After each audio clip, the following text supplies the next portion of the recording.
a really important question, especially for those of you that are struggling in your environment to convince other coaches or convince your sport coaches that doing what you're doing has value. Okay? Any way that you train, if it makes sense and it's working, then by all means keep doing it. Okay? If your workouts that you're doing doesn't include Olympic lifting and your guys are doing really well, absolutely that's fine. I'm not trying to twist anybody's arm and saying this is the only way to train. There's tons of good ways of training out there. But one of the things, obviously, I'm going to push the value of Olympic lifting because I've just seen it happen with really good athletes, for not so good athletes to become better athletes. So there are pros and cons to any type of training that you do. So you might have to convince people this is why we do things. Okay? Obviously, the power is what it's all about. Okay? What better way can you produce power? That's force production over time. You know what the word power means. Okay? And we're trying to develop as much power as possible, and that's obviously what weightlifting is going to do. But we also do a lot of strength training. You have to have the base of strength to be able to do these powerful movements. Same thing, I've seen a lot of guys trying to do speed and agility things. Well, of course they're going to work, but if you don't have a strength basis to change direction, to really put some force into the ground, it's not going to work. So obviously strength is a big part of what we do with our weightlifting. And you think of guys like, I always use, you guys have heard me talk about, but Vasily Alexiev.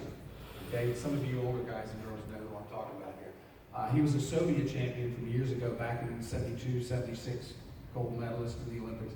Weighed 360 pounds. He had a 39-inch vertical jump. Okay?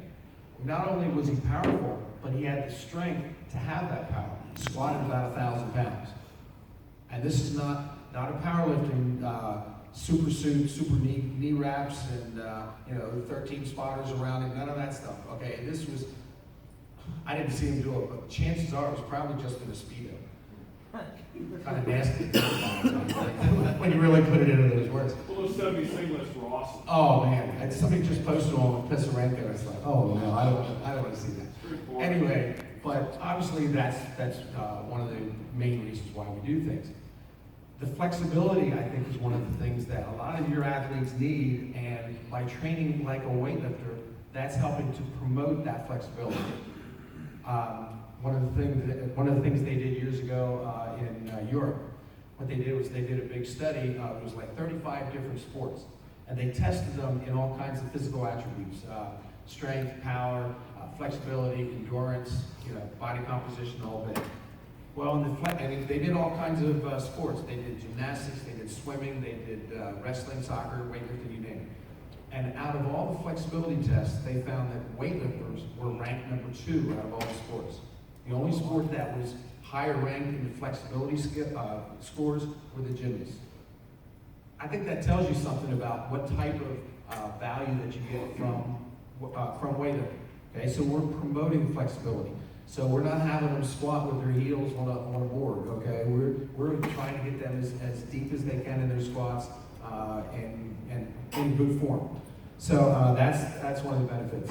One of the things that I can thank Dr. Stone for is way back in some of his original writings, talked about the cardiovascular benefits of weightlifters. If you train like a weightlifter, what they found is that there are a lot of cardiovascular benefits that you wouldn't even think that would be from a weightlifter.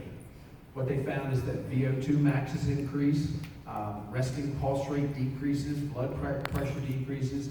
These are aerobic benefits that you get from training anaerobically.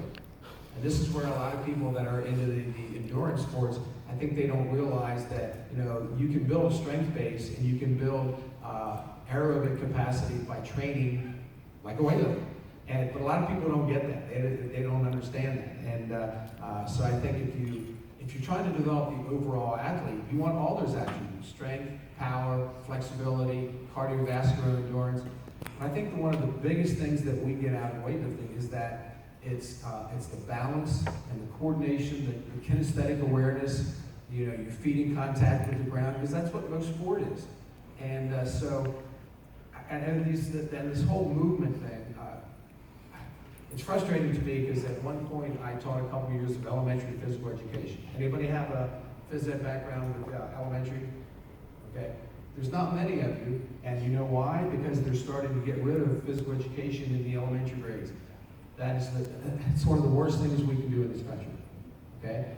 But I don't see it changing because it all has to do with all the testing and math and reading and all that, which is all good, but they're knocking out programs that should stay in there. I can't believe when I'm teaching a 9th and 10th grade class, and I said, okay, we're gonna do a power skip down the gym as a warm up, and then you have a handful of kids as a 9th and 10th grader don't know how to skip. That's pathetic. Okay, I have a 5-year-old grandson that can skip and gallop and slide and do all. He did karaoke the other day. I'm like, oh man, that's pretty cool. So, but they're not teaching this in elementary school. So this is one of our biggest problems. We need to get back to teaching movement skills. So by doing this type of lifting, you almost have to develop those movement skills to balance the coordination. It's just one of those things that we as coaches have to get back to. We need to make better athletes first and then specialize. And I could go on and on about the long-term athletic development stuff that's now starting to get pushed again. But when you have a 6-year-old, for instance, that all he or she does is play soccer year-round, something's wrong with that, okay? Where are the skills they're really developing in body movements, in coordination, in that kinesthetic awareness? We as coaches, I think, need to get back to that. And I know it's tough when you're at the college level or at the high school level and you have demands coming on you, but you want to teach and coach so that they know what they're doing on the field or court, and that's a big part of what we do. And so I think we need, as coaches, to continue to do that. Sure. So